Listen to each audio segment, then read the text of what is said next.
L'invité politique de Guillaume Durand sur Radio Classique et Paris Première.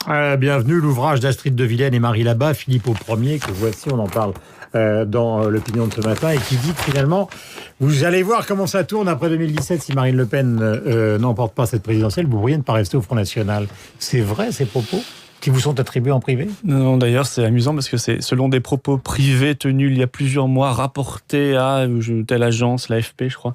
Enfin, tout cela, tout cela est inventé, mais bon, écoutez, ça fait partie du jeu, non ? Ça veut dire qu'il y a à l'intérieur du Front National actuel des gens qui veulent se débarrasser de Florent Philippe. Non, je crois pas du tout, non. Je crois que tout le monde veut la victoire de Marine Le Pen, mais tout le monde a aussi compris qu'on était en élection présidentielle et que donc les petites manœuvres à quelques semaines de l'élection présidentielle seraient monnaie courante. Non, tout le monde est uni, tout le monde a démenti d'ailleurs tout ce qui avait été dit hier. Et vous le démentez formellement ce matin, vous ? Et bien sûr que je dément formellement. C'est-à-dire que vous resterez après 2017, quoi qu'il arrive ? Oui, pourquoi voudriez-vous que je parte ? Non, mais je vous pose la question. Moi, je me bats pour mes idées, pour la France, et je souhaite la victoire de Marine Le Pen, et je vais d'autant plus rester qu'on aura du travail, puisque Marine Le Pen sera à l'Élysée. Donc on aura beaucoup de choses à faire. Est-ce que vous considérez que le candidat, dans la séquence que nous sommes en train de vivre, qui a le plus de chances d'être face à vous, donc au deuxième tour, si ces deux hypothèses se confirment, c'est Emmanuel Macron ? Pour le moment, c'est lui. En même temps, vous savez, les élections dépendent de la volonté des Français. Donc, je ne vais pas voter à leur place. Moi, je vote pour Marine Le Pen. Je pense ardemment qu'elle sera au second tour de toute façon. Je pense qu'elle peut parfaitement l'emporter. Pour l'instant, il se profile que ce soit plutôt Monsieur Macron, mais rien n'est joué. En réalité, d'ailleurs, on a peut-être deux favoris face à Marine Le Pen au second tour, pour y être en tout cas, Fillon et Macron, qui partagent un programme assez similaire. Sauf que derrière Macron, il y a l'équipe Hollande. On parle du ralliement possible de Valls, mais bon, il y a déjà. Vous croyez ce matin à ce ralliement ? Oui, on voit bien en tout cas qu'il a refusé de rallier, contrairement à sa promesse d'ailleurs de primaire, Monsieur Hamon. On voit toute la Hollandie, si je peux m'exprimer ainsi, qui rejoint, qui soutient en sous-main, voire clairement maintenant directement, parce qu'il y a des ministres, ça y est, de François Hollande qui le soutiennent. On voit que certaines manières... Officiellement, Emmanuel Macron a dit qu'il voulait arrêter, au fond, après Jean-Yves Le Drian. En gros, il a dit après Jean-Yves Le Drian, il y a des gens qui peuvent se rallier à titre individuel, mais ça ne me concerne pas. C'est pas moi qui les cherche. Moi, je comprends qu'il soit un peu embarrassé par ses soutiens, mais ils sont là. Et ils formeraient l'essentiel de son éventuelle majorité législative si par malheur il l'emportait. Mais je pense qu'il ne l'emportera pas. Je vois de Robert Rue à Alain Madelin, Monsieur Attali, Marc Berger, Monsieur Bailey, le ministre qui s'est Le Drian, etc., qui s'est rallié. Beaucoup de socialistes aussi qui essaient de se recaser de manière inespérée, pensant que le hollandisme serait balayé. En réalité, ils espèrent trouver une astuce que ça ne se voit pas trop avant l'élection, et puis qu'on se recasse tous derrière Macron pour appliquer un programme, le même programme que Hollande, en pire. Donc les résultats seraient les mêmes, mais en pire. Je crois que c'est pas ce que souhaitent en réalité les Français. Est-ce que vous considérez que les affaires sont en train de polluer? Donc les affaires, il y a les vôtres, il y a celle d'Emmanuel Macron, on parle de son patrimoine, il y a celle de François Fillon, sont en train de polluer, ou est-ce que la présidentielle, ou est-ce qu'au contraire vous considérez qu'il est nécessaire qu'effectivement les enquêtes se multiplient sur les patrimoines, sur la vie personnelle des candidats ou sur leurs assistants parlementaires, parce que ça vous concerne directement? D'abord, le fond des affaires n'est absolument pas le même. D'accord. Il n'y a aucune suspicion d'enrichissement personnel. Je pense que ce qui choque les gens, c'est la suspicion d'enrichissement personnel ou familial. On l'a vu chez Fillon. J'ai vu cette enquête enfin qui va peut-être être déclenchée concernant le patrimoine de Monsieur Macron. Je rappelle qu'il a gagné 3 millions d'euros chez Rothschild. Un an plus tard, il déclare un patrimoine inférieur à la moyenne des Français. Bon, je dis pas que c'est illégal, moi j'en sais rien, mais en tout cas ça mérite qu'on s'y interroge. Il y a beaucoup d'autres choses d'ailleurs chez Monsieur Macron. Il y a eu cette affaire de Las Vegas qui a été rapidement balayée. Enfin, tout cela est quand même est dans le débat. Maintenant, est-ce que ça doit être le cœur de l'élection présidentielle? Non. Un peu l'affaire de Las Vegas dont vous parlez, c'est une histoire donc d'attribution à Havas. Oui, d'un possible délit de favoritisme. Ouais. Bon, mais concernant son patrimoine, il l'a dit, c'est la fiscalité. Ah, le pauvre. Alors attendez, là, non, mais ça mérite qu'on s'y attarde. Effectivement, il a dit, à partir du moment où je n'étais plus banquier d'affaires, mes revenus ont baissé, on veut bien le croire, mais il gagnait quand même encore confortablement sa vie. Il gagnait aux alentours de 10 000 euros à l'Élysée, voilà. Il était fiscalisé. Donc très confortablement. Il était fiscalisé sur, effectivement... Alors, d'abord, il veut peut-être faire pleurer dans les chaumières, mais on ne va pas pleurer sur un banquier d'affaires. Ou deux, ça signifie qu'il est très mauvais gestionnaire. Parce que les impôts, ça se prévoit. Donc, est-ce qu'on va confier les clés de la Maison France à quelqu'un qui n'est même pas capable de gérer son propre patrimoine et sa propre gestion des affaires privées ? Je veux dire, non, mais ça pose... Ou alors, il y a autre chose. Et à ce moment-là, l'enquête nous le dira éventuellement. Mais je veux dire, l'explication qu'il a donnée montre qu'il est un très, très mauvais gestionnaire. Il le serait donc... On l'a vu d'ailleurs à Bercy, quand il était ministre de Hollande. Il avait également été très mauvais gestionnaire des affaires économiques de la France. Maintenant, est-ce que ça doit être le cœur de la campagne présidentielle ? Non. Le cœur, ça doit être le débat d'idées, de propositions, de projets pour la France sur le chômage, sur le fondamentalisme islamiste, sur les petites retraites, sur tous les sujets absolument essentiels, l'insécurité, enfin tout ce qui intéresse, enfin tout ce qui fait aujourd'hui que les Français se passionnent pour une élection. À un moment, Marine Le Pen et donc le Front National n'étaient pas forcément, comment peut-on dire, favorable à la façon dont allait se dérouler l'émission de TF1 qui est quand même attendue comme le grand tournant de la campagne lundi soir en disant que les petits partis n'étaient pas invités. Est-ce que ce matin, il y a une nouveauté dans votre participation à cette émission ? Parce qu'elle avait laissé longtemps planer le doute sur sa participation. Alors, qu'en est-il ce matin ? C'est-à-dire je crois qu'elle a été une des seules, peut-être avec M. Mélenchon, à avoir demandé à ce que tous les candidats soient représentés dans ce débat. En rappelant donc que seuls Hamon, Mélenchon, le Front National, Fillon et Macron sont présents à cette émission. Voilà, ils sont 5. Pour l'instant, je crois qu'il y a 7 candidats qui ont les 500 parrainages. Il y en aura probablement plus à la fin. La chaîne n'a pas bougé. Par contre, deux autres débats vont s'organiser, je crois, chez BFM et iTélé avec tout le monde. Et puis sur France 2 avec tout le monde. Tant mieux, c'est plus démocratique. Oui, moi, je vous parle de lundi soir. Il aura lieu le débat, qu'est-ce que je vous dis ? Mais elle ira. Bah oui, elle ira. On va pas priver les Français de la personne qui est en tête dans les sondages dans un débat. Mais c'est tout à fait regrettable que tout le monde n'y soit pas. Question, est-ce qu'il y a une menace Erdogan que vous analysez ce matin qui, à partir du moment où on interdit les meetings qui lui sont favorables en Europe, peut faire planer la menace de libérer tous ceux qui se sont réfugiés en Turquie et qui pourraient relâcher finalement vers l'Europe en signe de protestation ? Parce que c'était ça. Vous parlez d'un allié, c'est extraordinaire. Et il fonctionne par insultes et chantage, en fait, parce que les insultes ont plu sur différents pays ces derniers temps, traités de nazis par les ministres turcs, exactement, ou les Allemands d'ailleurs. Et nous avons eu la faiblesse d'accueillir ce meeting, alors qu'en plus on savait, parce que nous et moi j'en avais parlé à l'époque, on avait déjà accueilli en octobre 2015 un meeting similaire turc à Strasbourg. Ça s'était très mal passé. Il y avait eu des propos inacceptables.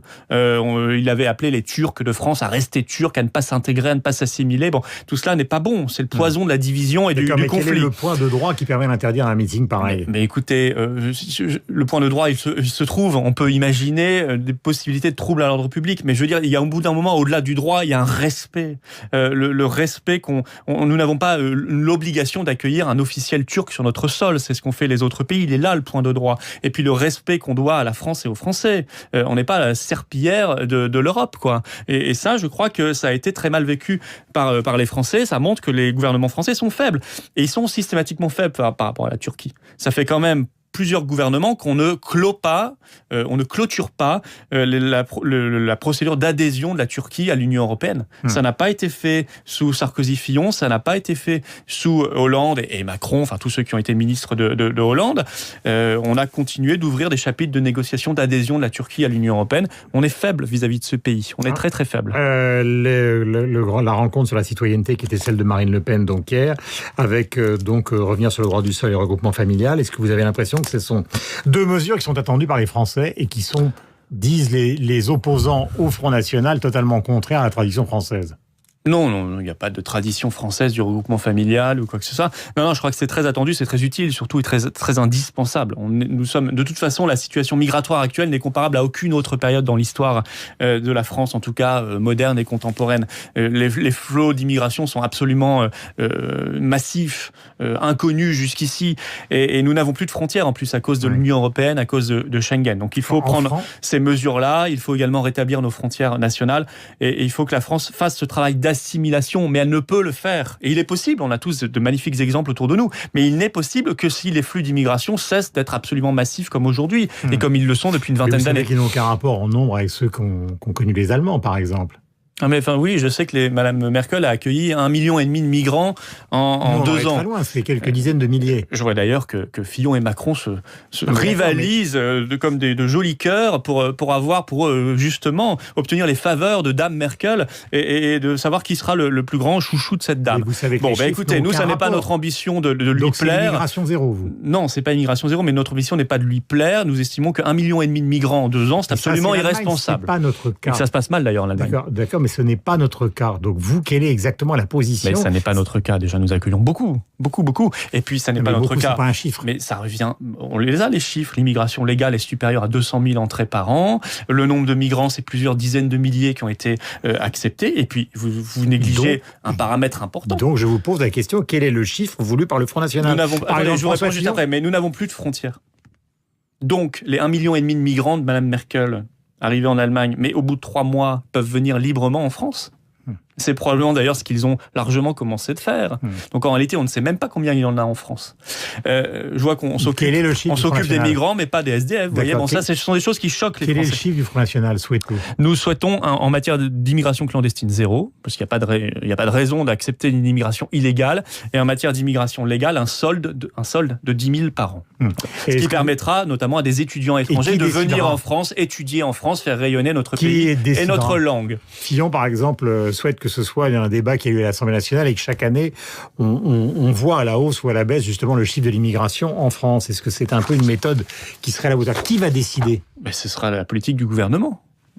Qui décide une politique en France ? C'est la politique du gouvernement. Et ensuite, s'il y a des lois qui doivent être votées par l'Assemblée et le Sénat, elles sont votées par l'Assemblée et le Sénat. Enfin, c'est le processus constitutionnel, législatif ou réglementaire normal. Mais c'est l'engagement que prend la future présidente de la République française, Madame Marine Le Pen.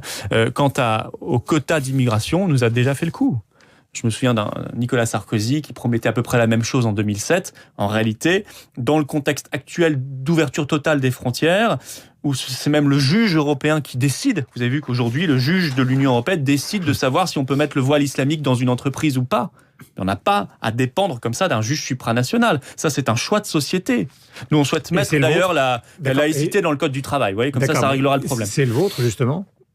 Et vous parlez de la laïcité dans le Code du travail, ça veut dire que le voile dans les entreprises, vous l'interdirez ? Mais nous, on souhaite interdire les signes religieux ostensibles. Pas que le voile, mais les signes religieux ostensibles, notamment dans le monde de l'entreprise, pour régler les problèmes. Parce qu'il y a beaucoup de chefs d'entreprise aujourd'hui confrontés à ces demandes communautaristes, à ces demandes politico-religieuses qui ne savent plus gérer parce qu'ils sont abandonnés. De la même manière qu'il y a une vingtaine d'années, les proviseurs et les professeurs se sentaient abandonnés parce qu'il n'y avait pas encore la loi de 2004 sur l'interdiction des signes religieux ostensibles à l'école. Et cette loi a été utile. Florian Philippot était l'invité politique de la matinale ce matin. Je voudrais qu'on passe à l'élection classique, puisque vous savez qu'en marge de l'élection présidentielle et les élections concernant la musique classique, je sais que pour certains, on va considérer qu'on passe un peu du coq à l'âne. Voici votre choix, c'est Tchaïkovski, le premier mouvement du concerto pour violon, et j'aurai une dernière question après.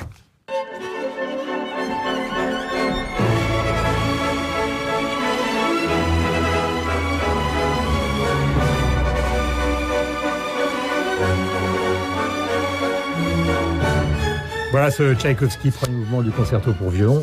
Un mot sur le choix et une explication concernant les Britanniques avec le Brexit. Deux choses différentes, donc. Tout à fait. Ah oui, il n'y a rien à voir. Tchaïkovski, parce que j'aime beaucoup, tout simplement, et qu'on m'a demandé en 2 secondes de choisir, donc je l'ai vu, hop, j'ai coché. Et le choix britannique sur le Brexit, eh bien voilà un pays qui respecte la volonté populaire. Contrairement à la France, c'est l'inverse de ce qui s'est passé en France avec le traité de Lisbonne. Là, les parlementaires ont respecté le vote, le référendum. Mais est-ce que vous considérez que c'est un argument pour votre campagne ? Parce qu'il y a aussi Geert Wilders et les élections qui vont intervenir donc demain aux Pays-Bas. Oui. Bien sûr. Le Brexit devait être l'apocalypse, selon les experts autoproclamés qui nous disent la même chose aujourd'hui sur la sortie de la France de l'Union européenne ou de l'euro. Et ça se passe exactement à l'inverse. Ça se passe très bien. Aujourd'hui, le Royaume-Uni est le pays qui a le plus de croissance dans le G7 et qui attire des sièges sociaux d'entreprise. Mais écoutez, c'est formidable la liberté. On ne doit pas s'en priver. La majorité de Theresa May n'a pas le même programme que vous. Non, mais Mme May, j'ai vu, souhaite le patriotisme économique, souhaite l'État stratège et souhaite diviser par 3 l'immigration légale. Elle a d'ailleurs déjà commencé de réduire assez fortement l'immigration. Mais en matière économique, elle n'a pas le même programme. Il est 8h31. Elle veut remettre quand même du volontarisme dans l'économie et ça, c'est notre souhait. Après, évidemment, nous avons aussi des divergences. Il est 8h31, vous êtes sur antenne de Radio Classique. C'est Florian Philippot qui était l'invité de la matinale. On a rendez-vous dans un instant avec la revue de presse de Michel Grossior. Bienvenue à vous tous. Et après, ce sera Philippe Tesson et Bruno Roger Petit. 8h32.